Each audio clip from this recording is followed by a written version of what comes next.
शुरुआत की 3 राशियों का जिक्र किया अरविंद जी ने, उन्होंने बताया क्या प्रभाव पड़ेगा। अगली जो 3 राशियां हैं उन पर इसका क्या प्रभाव पड़ने वाला है? देखिए रंजना जी, अगली जो चौथी राशि है वो कर्क राशि है। और आप देखिए कर्क राशि के ठीक तृतीय भाव पर कन्या राशि पर ग्रहण का प्रभाव हो रहा है। तृतीय भाव ये साहस का भाव है। भाई भाइयों में विरोध हो सकता है, पैतृक संपत्ति को लेकर के समस्या आ सकती है, कोर्ट कचहरी इत्यादि के मामले आपके सामने आ सकते हैं। भाई के स्वास्थ्य पर भी इसका प्रभाव पड़ सकता है। देखिए जो तृतीय भाव है ये चतुर्थ भाव का व्यय भाव है। चतुर्थ भाव माता का भाव है, तो व्यय भाव होने के कारण माता के स्वास्थ्य को प्रभावित कर सकता है। और बड़ी प्रॉपर्टी पर अभी आपको किसी प्रकार की इन्वेस्टमेंट नहीं करना चाहिए। अब आपको करना क्या है, यदि आप कर्क राशि के जातक हैं तो आपको चाहिए कि आप भगवान शिव की आराधना करें, महामृत्युंजय मंत्र का जाप करें, अथवा यदि आपको महामृत्युंजय मंत्र बड़ा लगता है तो ओम नमः शिवाय। यदि आप अविवाहित हैं तो ओम नमः शिवाय का जाप करें, विवाहित हैं लेकिन पुरुष हैं तो नमः शिवाय का जाप करें, और यदि आप स्त्री हैं तो आपको शिवाय नमः इस प्रकार से मंत्र का जाप करना चाहिए। इसके बाद हम बात करते हैं सिंह राशि की।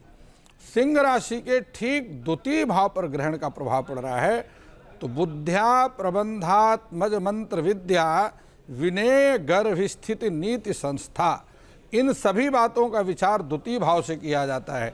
और यह द्वितीय भाव तृतीय भाव का व्यय भाव है।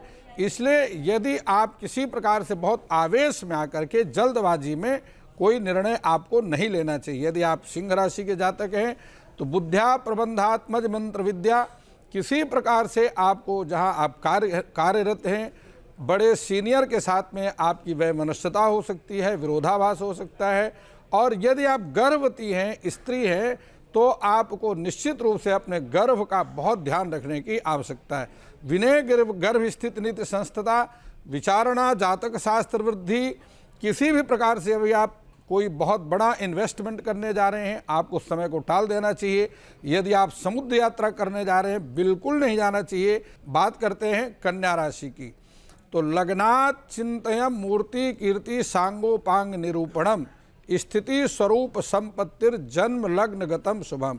यदि आप कन्या राशि के जातक हैं तो यह कन्या राशि पर ही ग्रहण का प्रभाव हो रहा है। बहुत स्वास्थ्य का आपको बहुत ध्यान रखना है। शारीरिक या मानसिक किसी प्रकार से आपको परेशानी हो सकती है। और इसके साथ ही यदि आप विद्यार्थी हैं तो आप बहुत पर्याप्त जितना मेहनत कर रहे हैं वह पर्याप्त नहीं है, और अधिक आपको मेहनत करने की आवश्यकता है। किसी बड़े व्यापार में या कोई बड़ा निर्णय लेने से पहले आपको बहुत सोच विचार करना है, और अनुभवी लोगों से उस पर आपको निश्चित रूप से विचार विमर्श करना है। कोई बड़ा इन्वेस्टमेंट अभी आपको नहीं करना चाहिए। यदि आप राजनेता हैं तो बहुत हानिकारक है, क्योंकि सूर्य ग्रहणामपति, सूर्य ग्रहों के राजा हैं और वह राजनीति के अधिपति हैं। इसलिए बहुत ही सावधान रहने की आवश्यकता है यदि आप कन्या राशि के जातक हैं। फिर करना क्या है, आपको भगवान गणपति की आराधना करना है, गणपति के 12 नामों का जाप करना है, अथवा ओम गंग गणपतये नमः इस प्रकार से जाप करना है।